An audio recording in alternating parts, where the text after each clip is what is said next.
Bill gates just lucky అని అనుకుంటున్నారా, లేదా జీనియస్ అని?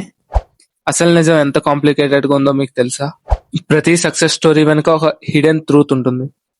1968లో ప్రపంచంలో హండ్రెడ్స్ ఆఫ్ మిలియన్స్ స్టూడెంట్స్ ఉన్నారు, కానీ అందులో కేవలం 300 మందికి మాత్రమే వాళ్ళ స్కూల్లో కంప్యూటర్స్ యాక్సెస్ ఉండేది.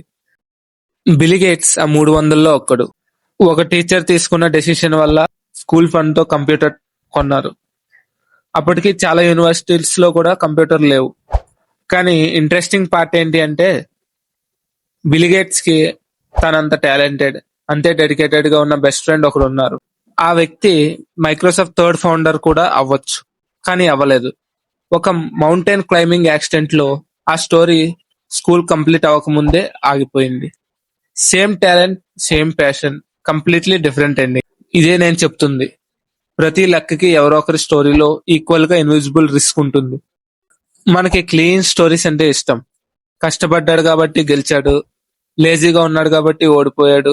కానీ ఈ ప్రపంచం అన్ని వేరియబుల్స్ తో నడుస్తుంది, మనం కౌంట్ కూడా చేయలేం. ఎక్స్ట్రీమ్ అవుట్కమ్స్, పెద్ద పెద్ద సక్సెస్, పెద్ద పెద్ద ఫెయిల్యూర్స్, ఇవి మనం ఫాలో అవ్వాల్సిన లెసన్స్ కావు. యాక్చువల్లీ ఇవి కొంచెం అప్లికేబుల్ అవుతాయి అంతే.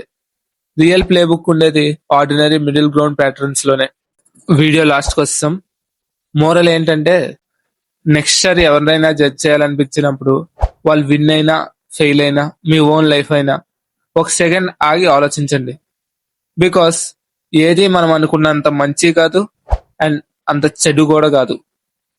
That's all for today. This is psychology of money second lesson.